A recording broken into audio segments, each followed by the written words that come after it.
ఐబొమ్మ రవి అనేటోడు నిజంగా వానికి వాట్సాప్ చెప్తా ఉన్నా నేను. వాడు మొగోడు, నిజంగా దమ్మున్నోడు.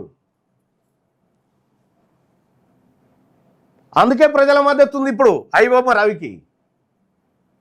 మీ దోపిడి, మీ సినిమా దోపిడి, మీ స్టూడియోలు ఎవరి స్టూడియోలు అవి, ఎవరు హీరోలు, మీరు ఎక్కడి నుంచి వచ్చిర్రు, ఏ కులం మీది, ఏం కథ? అసలు ఐబొమ్మ రవి వాళ్ళ భార్య, అయ్యా మావోడికి ఇవి చేస్తాడయా, మీరు సన్నాసులు, మీకు దొరకడు కానీ ఇంకో గిట్ల చేసిండా, ఈ ఆస్తులు అమ్ముకొని పోయేందుకు వచ్చిండు, మీరు పట్టుకోరని ఇంటిస్తే అలా భార్య పట్టిస్తే తప్ప మీకు పట్టుకున్న పాపాన పోలే. మీతోటి అయితే అదా సజ్జనార్ గారు? సైబర్ క్రైమ్ ఆపండి. నీ సైబర్ క్రైమ్ నాపు, నీకు దమ్ముంటే నువ్వు దానికి మునగాని అయితే అది ఆపుపోస్తుందా?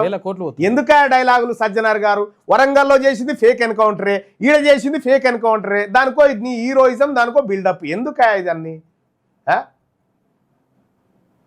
అయితే అదే ఏమవుతుందా నీతోటి చెప్పు, నాకు అర్థం కాదు. ఏమన్నా మానవాతీత మనిషివా ఏమన్నా?